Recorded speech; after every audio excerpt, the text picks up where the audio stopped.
spot realizzato dall'azienda sanitaria del Veneto Orientale è rivolto ai giovani e si propone di sensibilizzare i ragazzi sulla pericolosità dei tuffi dai pontili di Jesolo, un messaggio che viene rinnovato all'indomani dell'incidente che vede un 17enne di Castelfranco ricoverato in gravi condizioni a Padova e rischiare la paralisi. Lo dice chiaramente il direttore dell'ULSS 4, da anni impegnata sul fronte della prevenzione. Il rischio di lesioni permanenti in seguito ai tuffi dai pontili è elevatissimo. Il tuffo dal pontile non è mai, diciamo, una situazione che può andar bene o può andar male, va sempre male, perché come ho già detto il livello dell'acqua è tale da rendere impossibile questo tipo di pratica. Il sistema dei soccorsi sulle spiagge del litorale veneziano è molto avanzato, ma la prevenzione è fondamentale. Siamo in grado di intervenire rapidissimamente, anche nel caso che si è verificato l'altro giorno, poi è intervenuto anche l'elisoccorso, però sono sempre interventi che giungono quando purtroppo gli episodi si sono già verificati. Quindi è chiaro che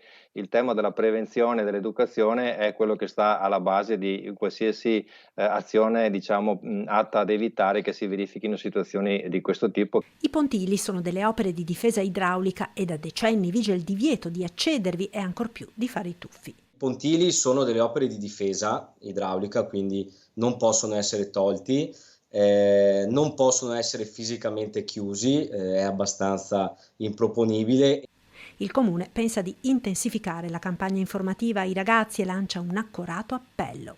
Io voglio dirlo in maniera chiara, lo dico agli adulti perché lo trasmettano ai giovani e ai giovani, se ce ne sono in ascolto, che veramente in pochi secondi per una cavolata, per una pazzia ci si può giocare il resto della vita. Ricordo che il rischio è quello di rimanere paralizzati, spesso le lesioni interessano diciamo la parte più alta della colonna vertebrale e quindi comportano veramente la perdita dell'uso di buona parte del corpo, e quindi davvero giocarsi la propria vita, il proprio futuro, perché spesso sono giovanissimi che fanno queste cose, è davvero una sciocchezza.